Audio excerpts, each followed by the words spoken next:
casos arquivados são, a grosso modo, angustiantes, pois eles não nos oferecem quase nada.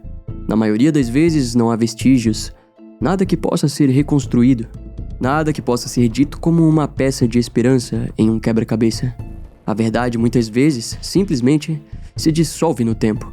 Mas às vezes esse silêncio mente, às vezes esta é só a primeira camada.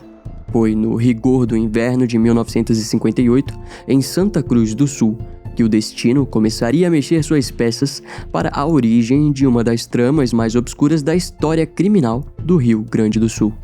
Durante um café da tarde rotineiro, o filho mais jovem de Nicolau Kleeman, patriarca de uma das famílias mais influentes da região, fez um anúncio que mudaria para sempre os rumos de sua linhagem. Euclides Kleeman, vereador e figura respeitada na política local, revelou que tentaria a eleição para deputado em Porto Alegre. Os familiares reagiram com aplausos e sorrisos. A notícia foi bem recebida pelos presentes, inclusive por sua jovem esposa, Margit, e as filhas do casal. Margit, no entanto, sabia que deixaria para trás o prestígio local, alguns laços familiares e a zona de conforto construída ao longo dos anos. Em troca do início de uma vida em Porto Alegre, ela precisaria se acostumar com uma nova rotina. Mais do que isso, ela também conhecia o marido. Sabia que com sua personalidade carismática e ambição, a vitória seria apenas uma questão de tempo. E como uma esposa devota, ela o seguiu sem saber que essa mudança lançaria eles diretamente para o núcleo de um pesadelo que envolvia sua própria morte. Permita-me apresentar. Eu sou o Brian Emmendorfer e seja muito bem-vindo a mais um episódio de Ossos Perdidos. Hoje, vamos falar de um caso criminal que décadas depois ainda persiste na memória gaúcha. Tanto que uma certa pessoa jamais se esqueceria dessa história, se tratando do jornalista e escritor Ricardo Dillon, que por 15 anos trabalhou em cima desse caso. Como resultado de seu trabalho, ele deu origem ao livro O Caso Kleeman e Seus Personagens Misteriosos, uma obra incrível e que ele mesmo nos forneceu como base para o roteiro desse episódio. Além disso, Ricardo não só nos cedeu seu livro, como também compartilhou materiais exclusivos, oferecendo uma perspectiva privilegiada do caso. Então, quando este vídeo terminar, te convido a buscar o trabalho completo deste autor. Dito isso, vamos olhar para o Rio Grande do Sul para entender um dos casos mais enigmáticos do estado.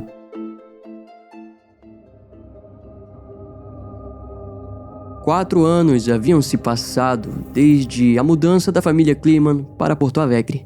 E Euclides estava ocupando aquele cargo influente como deputado na política local. Tudo parecia caminhar bem para a família. O casal era visto como um exemplo de sucesso naquela época, pelo menos até a véspera do inverno de 1962. Numa tarde de quarta-feira, 20 de junho daquele ano, Porto Alegre estava cinzenta e chuvosa. A garoa caía devagar quando o taxista Antônio Espanhol dirigia o carro pela rua Barão de Santo Ângelo, no coração do bairro Moinhos de Vento, uma região nobre conhecida na época como o bairro dos Governadores. Entre o para-brisa e a chuva, Antônio procurava uma passageira que havia solicitado a corrida por telefone minutos antes. Foi então que avistou uma mulher. A figura surgiu de repente, atrás dos pesados portões de ferro forjado que protegiam um casarão de 2 andares de número 406. Ao se aproximar, Antônio ficou observando a mulher. Algo nela chamava a atenção. Talvez a postura ereta, o andar elegante ou o jeito de segurar o pequeno guarda-chuva com uma das mãos. Mesmo coberta por um vestido vermelho de tecido grosso, com gola e punhos adornados por finas peles claras, as curvas femininas apareciam com nitidez. Essa impressão, porém, se quebrou assim que a mulher entrou no táxi e não demonstrou o menor interesse em conversar. Durante o trajeto, a mulher permaneceu em silêncio, com um olhar fixo no vidro lateral. E como um taxista experiente, Antônio percebeu rapidamente que aquela corrida seria silenciosa. Ainda assim, ele notou certo nervosismo na passageira. A todo momento, ela ajustava o cinto e alisava o vestido. Ao chegar no destino, na Avenida Salgado Filho, a mulher pagou a corrida e desceu, apressada. Antônio seguiu a noite e, algumas horas depois, voltou para casa. Com uma xícara de café nas mãos, ligou o rádio e foi surpreendido por uma notícia urgente. Segundo o radialista, Um assassinato brutal havia ocorrido na residência de número 406 da rua Barão de Santo Ângelo, no bairro Moinhos de Vento. Antônio ficou em choque, porque poucas horas antes havia saído justamente daquele endereço com a tal passageira misteriosa.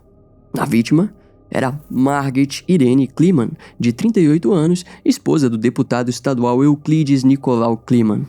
Naquela noite, Antônio não conseguiu pegar no sono. E na manhã seguinte entrou no táxi e dirigiu sem rumo pelas ruas de Porto Alegre. Só parou quando avistou uma banca de jornais. Lá comprou a primeira edição do Diário de Notícias e, entre os diversos assuntos, encontrou a reportagem sobre o assassinato. Segundo os jornalistas, a vítima, Margit Kliman, foi encontrada brutalmente espancada, sem vida, aos pés da escadaria da residência. O rosto de Margit estava completamente desfigurado e a arma utilizada permanecia um mistério. Nenhum trecho da matéria mencionava a presença de uma mulher vestida de vermelho ou qualquer referência a um táxi. A notícia também informava que o inquérito policial seguia sob completo sigilo, detalhe que motivou Antônio a ir até a delegacia no dia seguinte. E mesmo receoso quanto às consequências do depoimento, por temer ser relacionado à misteriosa passageira que acreditava ser a assassina, mesmo assim Antônio decidiu relatar tudo o que lembrava. O taxista descreveu o endereço do embarque, a aparência da mulher, a postura elegante, a cor do vestido, o horário da corrida, o silêncio durante o trajeto e a inquietação da passageira. E poucas horas depois, o relato de Antônio já estampava as páginas do Diário de Notícias. De repente, toda a cidade sabia da existência da Dama de Vermelho. A reportagem trazia um resumo da declaração do taxista e informava que a polícia havia iniciado uma busca pela mulher desconhecida. O assassinato brutal e misterioso agora tinha um rosto para ser associado ao crime. E a comunidade, sedenta por respostas, passou a desconfiar de qualquer mulher que usasse roupas vermelhas ou demonstrasse comportamento suspeito. Porém, a Dama de Vermelho desapareceu tão repentinamente quanto havia surgido. O assassinato de Margit Kliman, por si só, já reunia tudo o que a imprensa de Porto Alegre desejava. Um homicídio brutal, cruel, cometido contra uma mulher bela, elegante e pertencente à elite da sociedade porto-alegrense.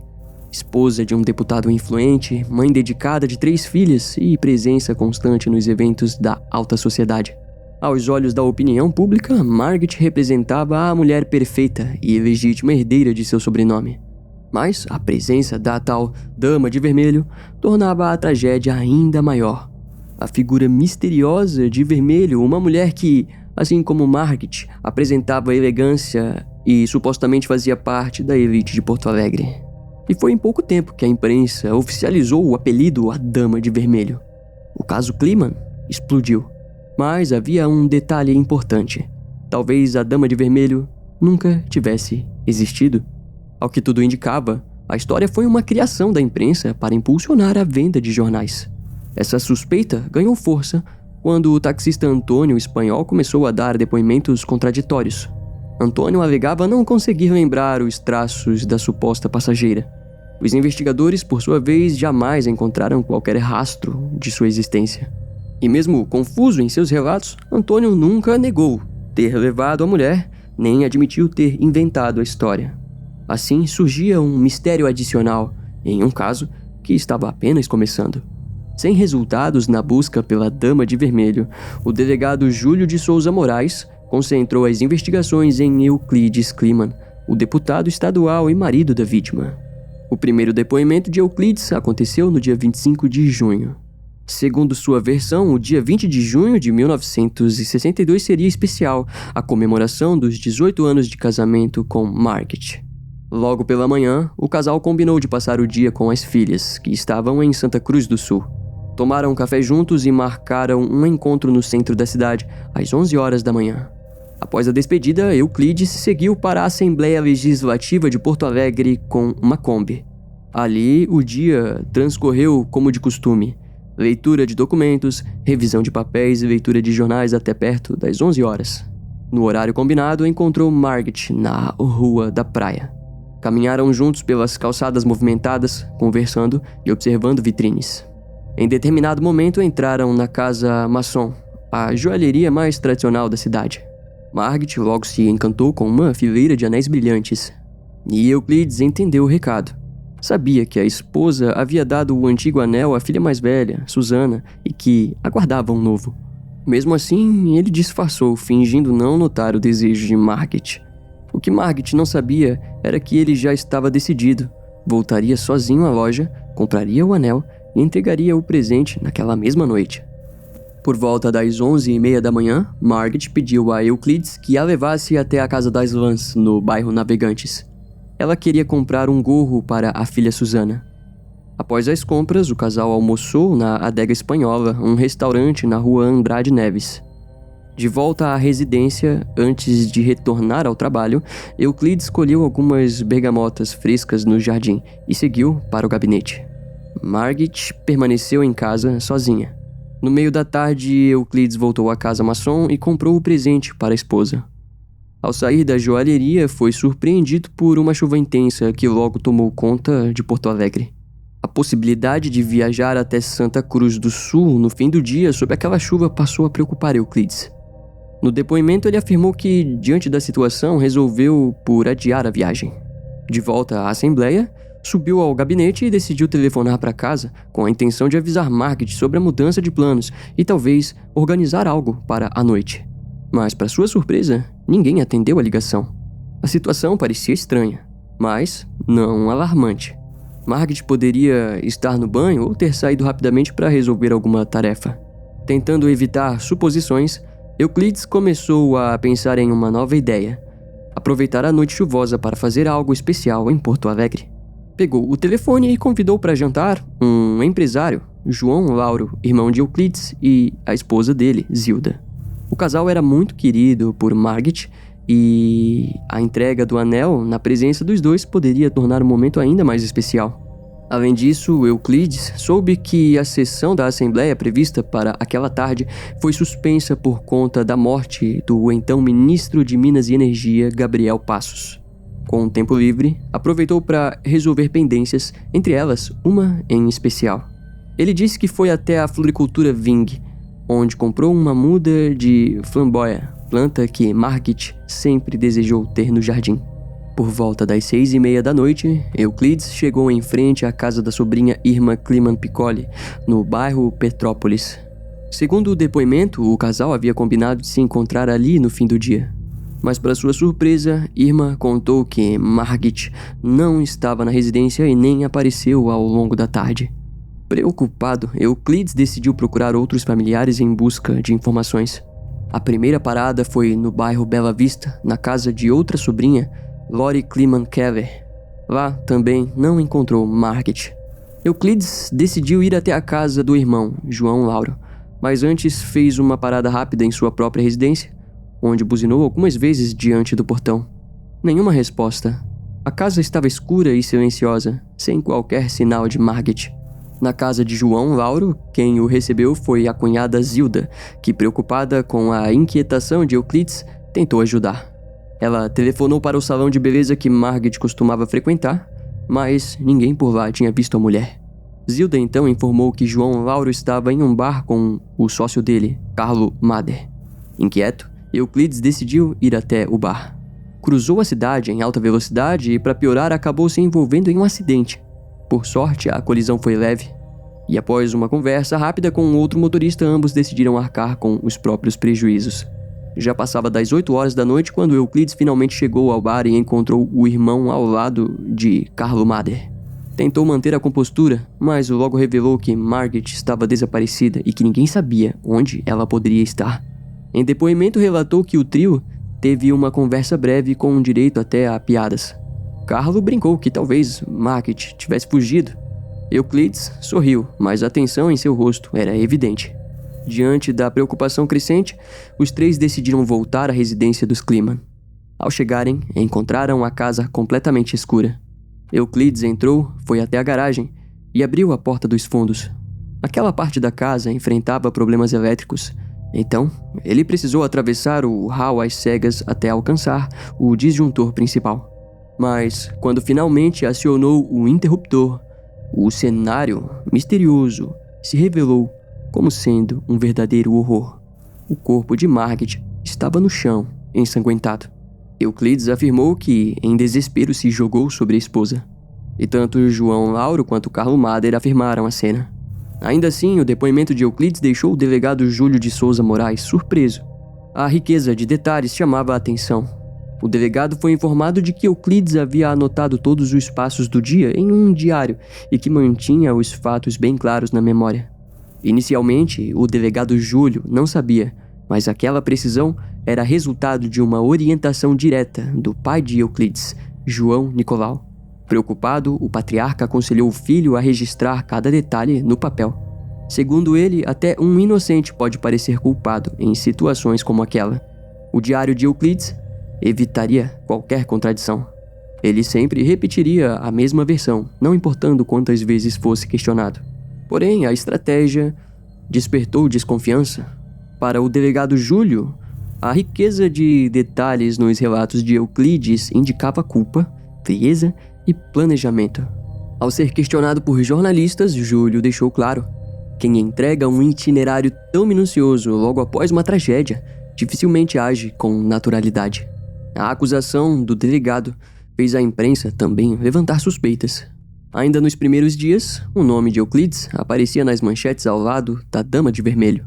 Essa percepção só começou a mudar quando o jornalista Flávio Tavares, colunista político do jornal Última Hora de Porto Alegre, decidiu afirmar publicamente que Euclides era inocente. Flávio era um profissional respeitado por seu histórico militante. Aos 28 anos, presidia a União Estadual de Estudantes e, desde 1959, escrevia a coluna Na Hora H, na Última Hora. Após conseguir um encontro com Euclides, Flávio relatou que encontrou um homem irreconhecível. A aparência de Euclides refletia fragilidade, bem diferente da imagem de antes da tragédia. Segundo Flávio, o deputado estava destruído emocionalmente. Na edição seguinte do Última Hora, Flávio dedicou a coluna ao caso. Descreveu os fatos e destacou a tristeza visível nos gestos de Euclides. Na opinião do jornalista, aquilo bastava para acreditar que tinha diante de si um marido devastado e não um assassino frio. E a atitude de Flávio foi decisiva. Enquanto muitos buscavam o nome de um culpado, o jornalista trouxe uma visão mais humana da situação. Em meio ao turbilhão da opinião pública, o deputado, até então querido por muitos, começou a recuperar gradualmente a confiança popular. De certa forma, o apoio de Flávio funcionou e o caso do assassinato de Margit Kleemann passou a ganhar novos desdobramentos. No início de agosto de 1962, os próprios jornalistas realizaram uma reconstituição da cena do crime. Segundo a versão da imprensa, Margit teria sido morta em um momento de fúria. Com base nas informações dos peritos, afirmaram que o ataque começou no segundo andar da residência. Em determinado momento, sem que fosse possível saber se empurrada ou tentando escapar, Margit correu, cambaleou ou foi lançada em direção à escada curva que dominava o centro da casa. O corpo da vítima teria rolado pelos degraus, batendo contra a madeira até despencar no último lance. O agressor continuou o ataque, mesmo com Margit caída e indefesa no chão. O rosto da vítima foi brutalmente destruído por golpes de um objeto contundente. A arma do crime nunca foi localizada. Dias depois, foi registrada a ausência de um atiçador de lareira no casarão. Uma peça metálica, pesada, com força suficiente para esmagar um crânio. A cena do crime expunha muito sobre o estado emocional do assassino no momento do ataque. Porém, não havia qualquer sinal de movimentação suspeita. Nenhuma porta arrombada, nenhuma janela quebrada, nenhuma pegada digital ou outro vestígio. O autor do crime entrou e saiu como alguém acostumado com a casa. Na época, ficou claro que não se tratava de um assalto mal-sucedido, tentativa de abuso ou morte acidental. Para a opinião pública e para as autoridades, o homicídio foi pessoal. No instante do crime, o assassino estava com raiva de Margit. Durante esse período, surgiu uma nova testemunha, a cartomante e médium Madame Ninon, que afirmava ter sido procurada por Margit. Porém, a informação logo foi colocada em dúvida. Margit Era conhecida por familiares e amigos como uma mulher religiosa que dificilmente buscaria orientação com uma cartomante. Além disso, o contexto social da época e a diferença entre classes tornavam improvável que Margit tivesse contato com a Madame Ninon. Então, as suspeitas voltaram a recair sobre a Dama de Vermelho, mas não exatamente sobre a personagem misteriosa. O foco passou a ser o círculo social ao qual a suposta mulher pertencia, a alta sociedade de Porto Alegre. Essa linha de investigação só ganhou força após a descoberta de uma evidência específica, um vestígio de pele encontrado sob as unhas de Margit. Segundo as análises, o material pertencia a um casaco de vison, peça tradicionalmente usada por mulheres da elite local. Seguindo essa pista, os investigadores chegaram a um grupo de frequentadoras da famosa boate Riviera. Quando entrevistadas, nenhuma das mulheres admitiu ter usado um casaco de vison no dia do crime. Nos depoimentos, todas as mulheres afirmaram que usar casaco de vison durante o dia, especialmente sob aquela chuva, era sinal de mau gosto e falta de elegância. A falta de avanço com essa evidência fez o jornal Última Hora criticar abertamente o trabalho da polícia técnica. Segundo os jornalistas, ninguém havia consultado um especialista em peles para afirmar se os fios encontrados sob as unhas de Margit eram realmente de vison. Também não houve comparação com amostras. Tudo se baseava apenas na suposição de que os fios pareciam ser de vison. Confundiram gato com lebre, dizia a matéria. E aquela não seria a única vez que as investigações seriam alvo de críticas. Mais tarde, descobriu-se que as circunstâncias no dia do crime eram igualmente problemáticas. Quando a polícia chegou ao local, a cena já estava contaminada por políticos circulando de um lado para o outro. Mesmo após o isolamento, jornalistas relataram que amigos, conhecidos, políticos, secretários e candidatos continuavam disputando espaço com os investigadores. Algumas pessoas presentes na residência chegaram a abrir janelas, portas e vasculhar cômodos por conta própria. Uma dessas pessoas até pisou no sangue da vítima, deixando uma pegada que, por um breve período, chegou a ser tratada como pista séria pela polícia. Um erro grave. E em meio ao caos, o delegado tentava conduzir uma investigação coerente, enfrentando um cenário repleto de boatos e pistas contaminadas. Sem vestígios concretos do assassino, qualquer detalhe servia como ponto de partida. A prova disso foi que durante um breve intervalo em que deixou de focar em Euclides, o delegado voltou suas atenções para uma nova suspeita, Sandra Ribas, uma jovem de 18 anos. Fontes a descreviam como magnética, loira, olhos verdes, corpo esguio e pernas bem desenhadas. Uma mulher que, segundo muitos, combinaria perfeitamente com um vestido vermelho. Características que chamavam a atenção em qualquer ambiente, principalmente sob as luzes da boate Riviera. Sandra entrou no caso após, em uma noite de álcool em excesso, subir em um dos sofás da boate e gritar em voz alta: "Eu sou a Dama de Vermelho". A notícia chegou rapidamente aos ouvidos do delegado. E percebendo a gravidade da situação, Sandra desapareceu da cidade, dando início a uma caçada. Mas a mulher acabou sendo localizada na cidade de Pelotas e levada sob custódia. No momento da prisão, ela usava um gorro de lã vermelho, detalhe visto com certa ironia pelos investigadores. Porém, a detenção não trouxe resultados concretos e, em pouco tempo, Sandra foi liberada. Mas a verdadeira bomba ainda estava por explodir. O impacto veio quando o jornal Diário de Notícias publicou uma matéria afirmando que, durante uma entrevista, Sandra confessou ter dançado com o deputado Euclides Kliman em uma noite na boate Riviera. Euclides jamais respondeu à acusação. Mesmo assim, a reportagem levou o delegado a intimar Sandra, deixando um recado público através da imprensa. Ou ela se apresentava em Porto Alegre para prestar depoimento ou seria presa novamente. O delegado ainda insinuou que, entre Sandra e Euclides, havia mais do que uma simples dança. Novamente, o deputado escolheu o silêncio.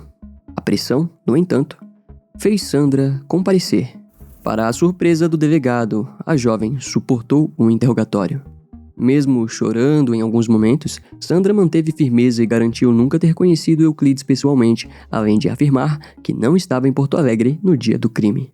Sobre o episódio na boate Riviera, Sandra alegou que estava embriagada e que tudo não passou de uma brincadeira. O delegado, porém, não acreditou na versão e decidiu convocar o taxista Antônio Espanhol.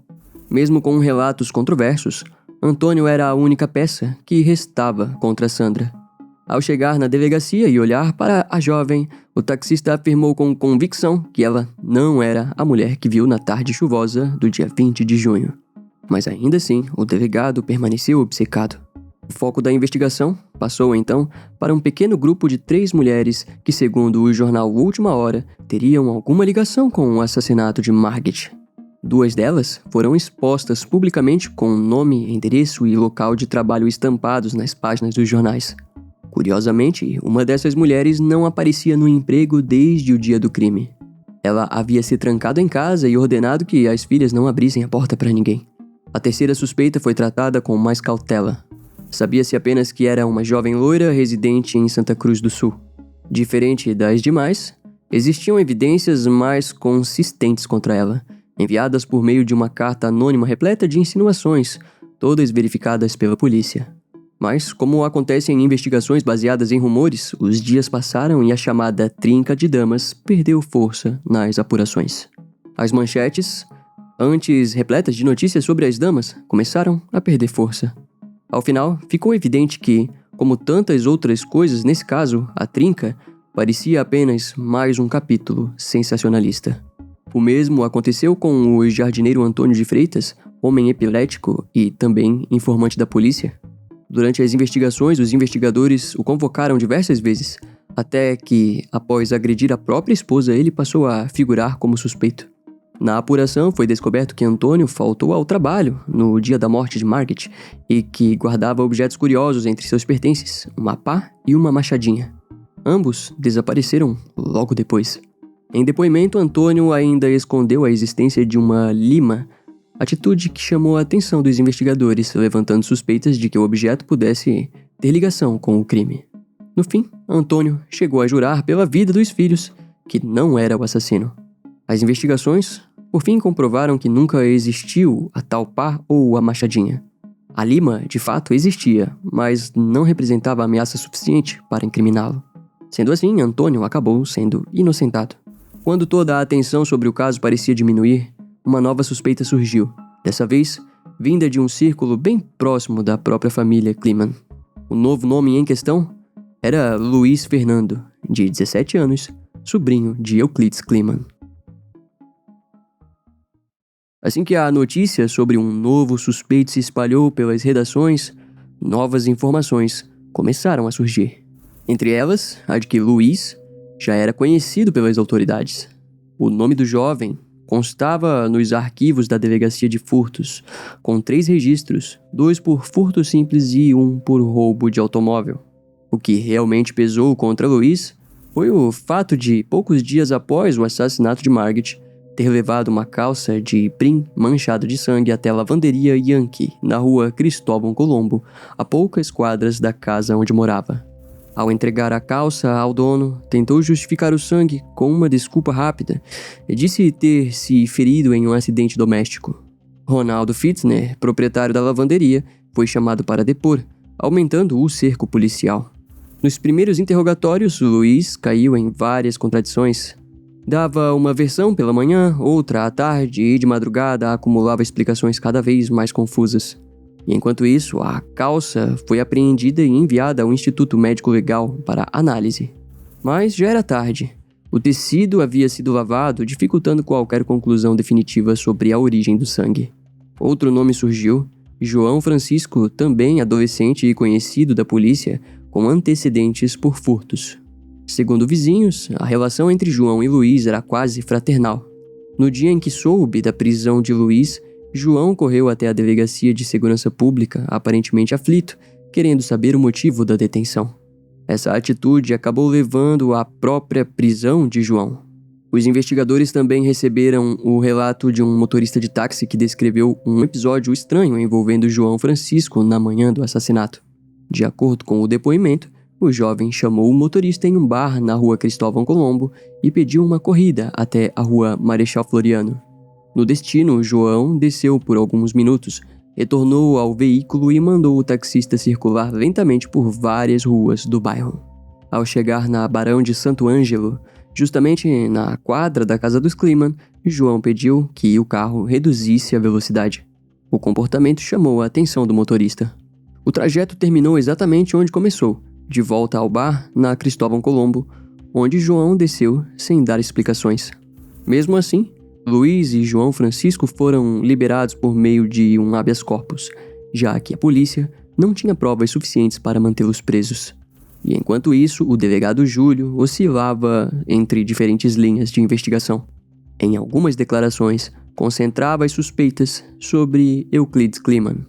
Em outras, demonstrava forte desconfiança de Luiz Fernando e João Francisco, mas nunca explicou de forma clara como os nomes se conectavam ao caso. Talvez nem o próprio delegado soubesse, apenas tentava manter algum controle sobre a situação. Meses depois, Luiz voltou a chamar a atenção. Foi flagrado tentando arrombar uma loja, acompanhado de 2 comparsas. Preso novamente, Luiz foi enviado ao Instituto Geral de Menores, onde permaneceu sob vigilância. Em abril de 1963, em um ato desesperado, tentou tirar a própria vida dentro da instituição. O episódio foi visto pela opinião pública como mais um sinal de suspeita. E enquanto a cidade continuava alimentando versões sobre o caso Kleeman, novos rumores começaram a circular. Entre os boatos surgiu a hipótese de que Margit estaria sendo assediada pelo sobrinho Luiz Fernando. Era uma teoria incômoda para a época. Logo surgiram outras versões, como a de que Luiz tentou furtar a residência da família Kleeman para conseguir dinheiro e comprar drogas, mas que acabou encontrando Margit. Outra narrativa dizia que Luiz invadiu a casa em busca de morfina, droga que, segundo rumores, Margit usava com frequência. Sobre esse ponto, foi confirmado que Margit realmente fazia uso de morfina por causa de um acidente ocorrido em dezembro de 1959. Naquele dia, ela esteve em Novo Hamburgo com as filhas, visitando fábricas e lojas à procura de sapatos. Na volta, ao descer do carro em frente ao casarão onde morava, Margit tropeçou e caiu. A princípio parecia apenas uma queda simples, mas logo Margit foi dominada por dores cada vez mais intensas até mal conseguir andar. Os medicamentos prescritos não controlavam a dor e a morfina acabou se tornando um grande aliado. Com o tempo, porém, o boato sobre a morfina ganhou outra dimensão. Já não se comentava apenas que Margit usava o medicamento, mas que havia desenvolvido um vício. Os familiares, por outro lado, negaram todas essas acusações. Fizeram questão de afirmar que Margit não era viciada em morfina. Com isso, os rumores envolvendo Luiz Fernando começaram a perder força. No lugar, um novo acontecimento trágico abalou Porto Alegre e, de certa forma, afastou ainda mais qualquer chance de esclarecimento no homicídio de Margit. Era sábado, 31 de agosto de 1963, pouco mais de um ano após o início do caso Kleeman. O dia amanheceu abafado em Santa Cruz do Sul, com temperaturas já próximas dos 30 graus. Muitas famílias estavam em casa, preparando o almoço e ouvindo a Rádio Santa Cruz. Naquele horário, a programação trazia Euclides Kleeman, que havia sugerido um debate ao vivo com adversários políticos. O tema era uma verba de 50 milhões de cruzeiros para a pavimentação de uma estrada importante da cidade. A Câmara de Vereadores havia recusado o convênio com a Secretaria Estadual dos Transportes, travando a obra no meio de disputas políticas. Euclides buscava um confronto direto com os oponentes, mas apenas um vereador aceitou, Floriano Peixoto Caram Menezes, conhecido como Marechal. Com a recusa dos demais, Euclides decidiu transformar o programa em um monólogo. Ele iniciou o discurso, deixando ao vereador Marechal a liberdade para responder caso quisesse. E foi o que aconteceu. Assim que Euclides terminou, o vereador se sentou diante do microfone. Ao contrário de Euclides, ligado ao PSD e bem visto nas zonas rurais, Marechal era um homem do antigo PTB, simpatizante de Getúlio Vargas e carregava o estigma que assustava as famílias conservadoras da região, o de comunista. Mesmo entre os que não gostavam do vereador, Marechal prendia a atenção. Ao vivo, chamou Euclides de cara de pau e mentiroso. Euclides reagiu com tranquilidade às ofensas, até que Marechal fez algo inesperado. No meio de várias acusações, o vereador sorriu e encerrou a fala com a frase "e um suspeito no caso de sua esposa". Essa última frase fez com que todos grudassem nos rádios. Euclides Em passos rápidos, seguiu para a sala onde Marechal continuava o discurso, até que algo estranho interrompeu a transmissão. O áudio daquela manhã seguiu assim. A fazer acusação baixa, essa acusação vil que fez o deputado Climan, esse é muito baixo. E, ainda mais partindo essa acusação baixa, de um elemento que é antônimo. E os jornais aí estão para dizer suspeito, no caso havido com sua esposa. Se o deputado Climan faz essas acusações, o som seco era o disparo de uma arma de fogo. O ruído de algo caindo foi o corpo de um homem. A rádio Santa Cruz saiu do ar. Nas cozinhas e varandas da cidade, moradores giravam os botões dos rádios tentando recuperar o sinal da estação.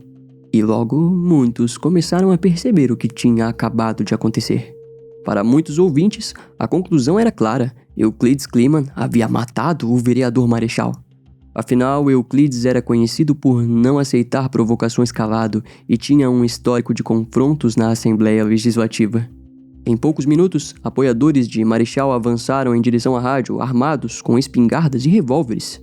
Chegaram prontos para uma vingança, certos de que o suposto assassino ainda estava na emissora. Mas a cena encontrada foi outra. Ao invadirem o prédio, não havia sinal de nenhum dos dois políticos, e os funcionários contaram que Euclides é quem tinha sido baleado. Essa versão chocou os apoiadores, pois Marechal, apesar do temperamento provocativo, nunca foi visto como alguém capaz de pegar em uma arma de fogo. E logo, a verdade veio à tona. Testemunhas relataram que Marechal estava exaltado quando viu Euclides entrando no estúdio, com a mão levantada em um gesto de contenção, dizendo "pare". Tudo isso logo após a acusação sobre o caso da esposa de Euclides. Ao que tudo indica, Marechal interpretou a cena de forma errada e, num movimento rápido, sacou o próprio revólver do bolso interno do paletó e atirou. O disparo atravessou a mão e atingiu o peito de Euclides. O deputado caiu, pesado e sem reação. Mesmo levado às pressas, a morte foi confirmada pouco depois. Marechal fugiu da rádio, mas acabou decidindo se entregar mais tarde. O delegado Itamar Reis, agora com o assassino sob custódia, tratou de protegê-lo, sabendo que o vereador corria risco de ser linchado pela população. O nome de Euclides Climan já ecoava pelas ruas como o de um mártir político, e havia muita gente disposta a fazer justiça com as próprias mãos. E para evitar o pior, o delegado bloqueou as vias ao redor da delegacia e pediu reforços. A resposta da Brigada Militar foi rápida. Viaturas chegaram de outras regiões do estado e uma metralhadora com um tripé foi enviada imediatamente para Santa Cruz do Sul. Em poucas horas, a arma estava montada no sótão da delegacia, apontada para a rua principal, um recado claro para evitar uma escolha errada. E apesar do clima tenso, Santa Cruz do Sul não mergulhou no caos. Na verdade, o foco dos aliados de Euclides Climan foi outro. Todos estavam mais preocupados em garantir um funeral digno e simbólico para o deputado. O velório, realizado no Salão Nobre da Prefeitura, atraiu multidões. A cerimônia aconteceu na Catedral São João Batista, em Porto Alegre, com todos os bancos ocupados. E enquanto isso, em Santa Cruz do Sul, o delegado Itamar Reis descobriu que a arma usada no crime não pertencia ao vereador Marechal. Segundo as investigações, o revólver era de outro vereador do PTB. Ao ser questionado, o político afirmou que não conseguia ir à cidade em horário comercial para comprar munição. Por isso, pediu que Marechal ficasse com a arma e comprasse as balas. Marechal confirmou essa versão. Mas para o delegado, a história parecia uma mentira. Afinal, para comprar munição não era necessário estar com um revólver em mãos. Marechal alegou que agiu por instinto ao ver Euclides invadindo o estúdio, temendo ser agredido ou morto. Por isso, sacou o revólver e atirou, dizendo ter sido um ato de autodefesa. Ainda argumentou que conhecia o deputado desde a infância e por isso tinha certeza que Euclides partiria para uma briga violenta. Mas essa explicação não convenceu os aliados políticos de Euclides e muito menos os apoiadores. Para grande parte da comunidade, o assassinato foi calculado. Um plano frio com o objetivo de eliminar um inimigo político. Quem verbalizou essa suspeita pela primeira vez foi Arno Frantz, político influente e aliado histórico de Euclides. Em entrevista a 2 jornalistas do Diário de Notícias, Floriano Correia e Wilson Rodrigues dos Santos, Arno afirmou que o assassinato foi premeditado. Mas essa tensão sobre a verdade por trás do crime permaneceu por 2 anos. Então, em junho de 1965, no tribunal, o jovem advogado de Marechal, Pedro Simon, argumentou que o cliente nunca chamou Euclides de assassino de forma explícita. Segundo Pedro, Marechal apenas traçou um paralelo. Durante a defesa, Pedro narrou todo o contexto que levou à morte de Euclides com intensidade emocional e até elogios à vítima. Ele sabia que Santa Cruz não perdoaria ataques à memória de um mártir político. Pedro foi ainda mais incisivo ao culpar a imprensa, dizendo que os jornais haviam massacrado Euclides e o empurrado ao limite da sanidade. Curiosamente, o discurso provocou aplausos no tribunal. O juiz pareceu aceitar a versão de Pedro. E a sentença foi surpreendentemente leve, apenas 1 ano e meio de prisão. Como o Marechal já havia cumprido parte da pena em prisão preventiva, recebeu liberdade imediata. Mas a liberdade durou pouco. O Ministério Público, insatisfeito com a decisão, recorreu. O Tribunal de Justiça aceitou o pedido. Um novo julgamento foi marcado para o dia 10 de dezembro daquele ano. Dessa vez, Pedro Simon não conseguiu comover os jurados como antes. No segundo veredito, Marechal foi condenado a 6 anos e meio de prisão por homicídio simples. Na cadeia municipal de Santa Cruz, o ex-político mudou o comportamento e passou a ser bem visto pelos detentos. Com o tempo, assumiu a contabilidade do presídio e também se tornou professor. Alfabetizou dezenas de presos, falava sobre diversos assuntos, mas evitava mencionar a morte de Euclides. Após cumprir a pena, Marechal se mudou com a família para Guaíba, onde assumiu um cargo modesto na contabilidade de uma empresa de arroz. O ex-vereador parecia decidido a recomeçar. Ele e a família optaram pelo silêncio e anonimato. 10 anos depois, Marechal se aposentou como um homem aparentemente comum. Em busca de ainda mais distância do passado, se mudou novamente, dessa vez para São José, em Santa Catarina. Na nova cidade, teve mais um filho. Viveu os últimos anos de forma ainda mais discreta, até falecer aos 80 anos, no dia 8 de abril de 2004, vítima de um tumor cerebral. Muitos dizem que, no fim, Marechal foi apenas um bode expiatório, usado com sucesso para eliminar uma das figuras políticas mais importantes de Porto Alegre, Euclides Kliman. Um político que acumulava reconhecimento pelo bom trabalho e que carregava o mistério não resolvido da morte da esposa, mas que, apesar de tudo, seguia com o apoio do povo. Euclides, sem dúvidas, era um homem cuja presença fazia diferença, em todos os sentidos. Chegando ao fim dessa narrativa, a pergunta que permanece é: quem matou Margit? Segundo Ricardo Dilhan, autor do livro que inspirou esse caso, o culpado não foi Euclides. Mas nas próprias palavras de Ricardo, essa conclusão vem mais de análises circunstanciais do que de provas concretas. Além disso, ele ressalta que na época faltava ética na formação de jornalistas. Muitos repórteres mentiam em troca de uma boa manchete. Por isso, os registros jornalísticos sobre o caso são um enorme buraco cheio de histórias duvidosas. Durante uma conversa, Ricardo se mostrou aberto à possibilidade de surgirem novas evidências e explicou que o objetivo do livro era justamente estimular novas descobertas. Até hoje, Ricardo mantém essa esperança.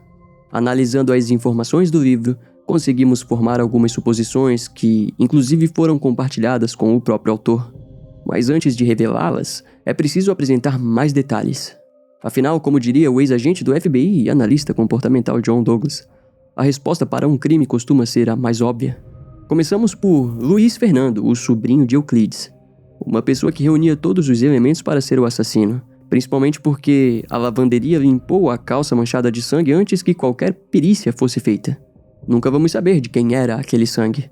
Outra evidência importante vem de Cristina Kliman, a filha caçula de Euclides. Em um relato, Cristina conta que tinha apenas 9 anos quando o pai reuniu as 3 filhas em um quarto. Em um tom tenso, o deputado disse que elas deveriam se preparar para ouvir acusações, rumores e que muitos o chamariam de assassino.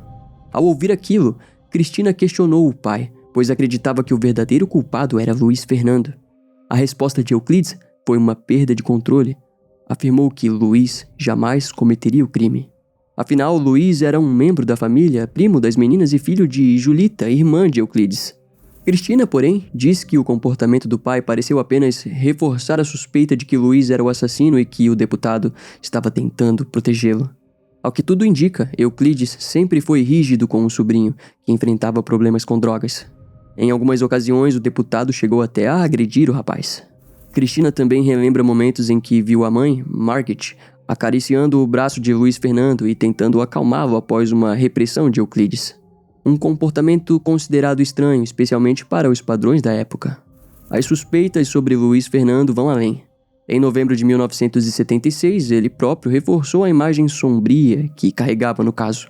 Em uma matéria de jornal daquele período, o nome de Luiz apareceu ao lado de descrições como viciado em drogas e ladrão, seguido de uma nova história.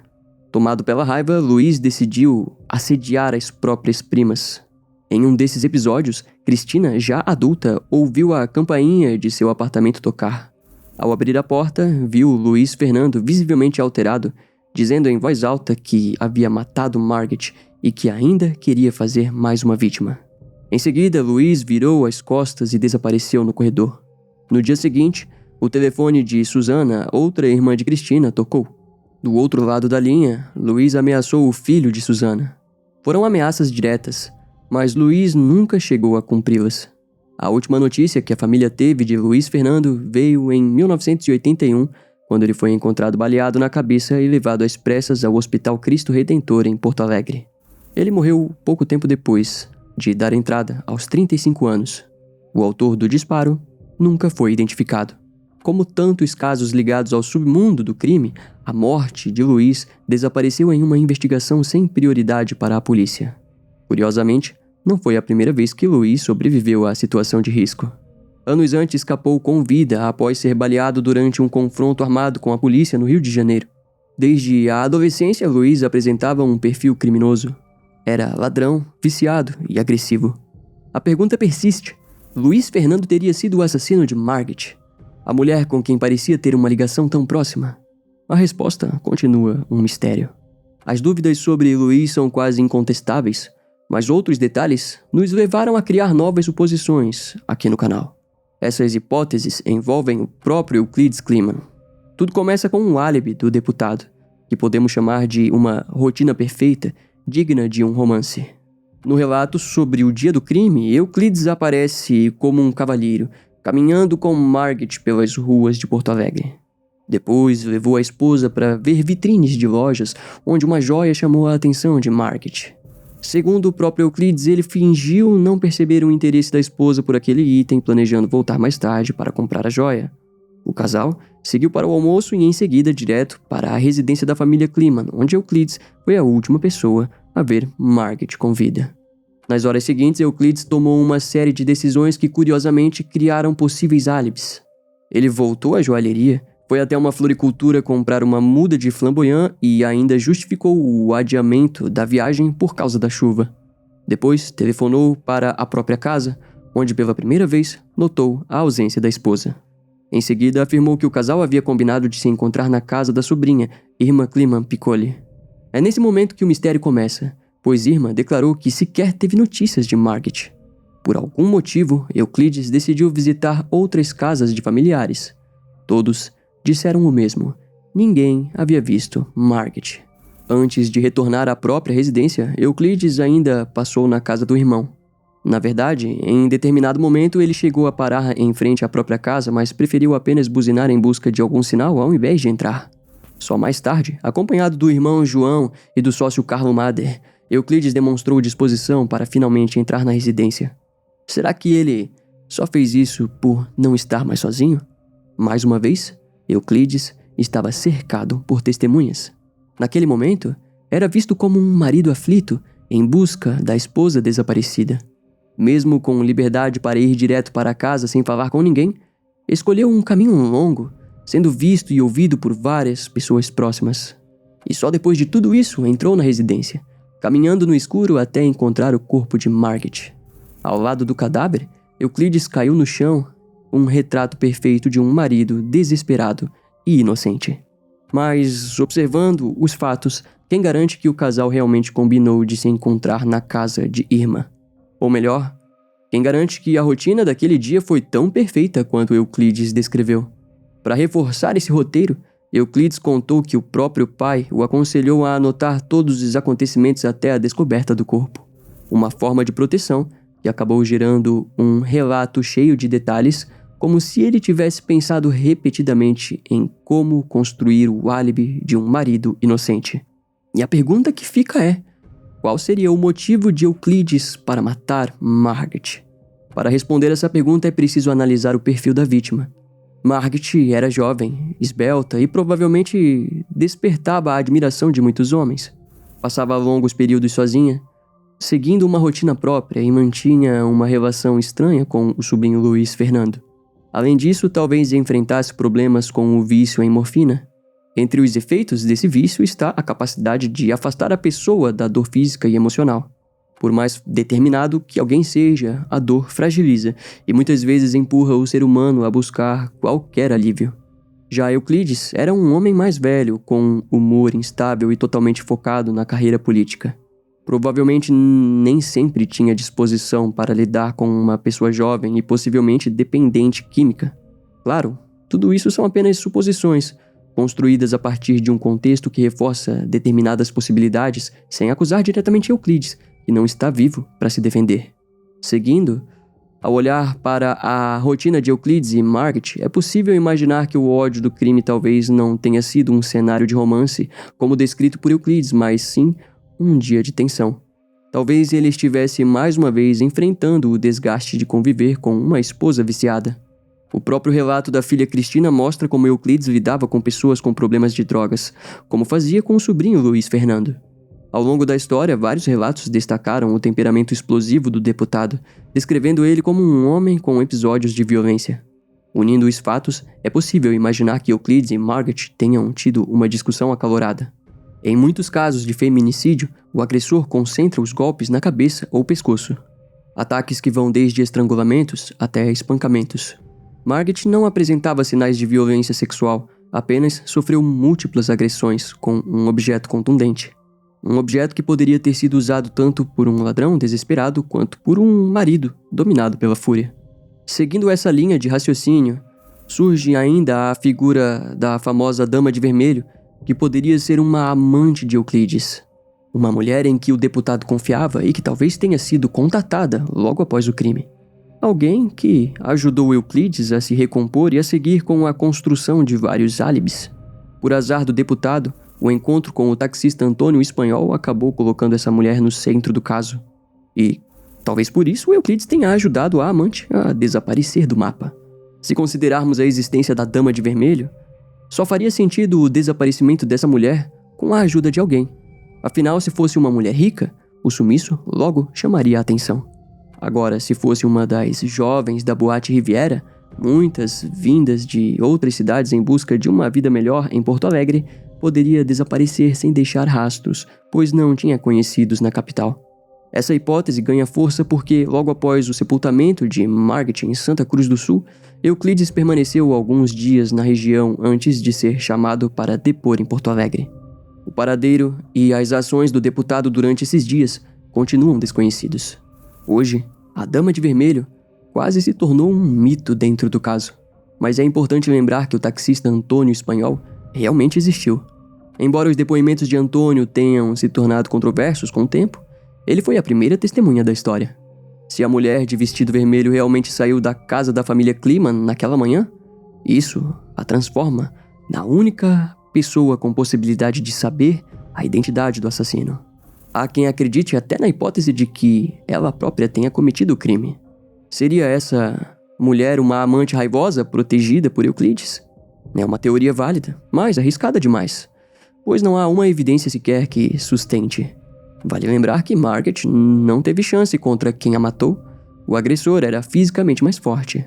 No fim, pouca coisa pode ser afirmada com certeza, além do fato de que Margaret segue sem justiça. No livro, Ricardo Dilhan defende a inocência de Euclides, mas conclui que o deputado sabia de algo. Algo capaz de não apenas manchar a reputação de Euclides, mas destruir sua vida e a da própria família. O sobrenome Kliman parecia estar em jogo. É possível que Euclides tenha vivido um pacto de silêncio que o consumiu até o dia do próprio assassinato. Tudo para proteger alguma coisa ou alguém.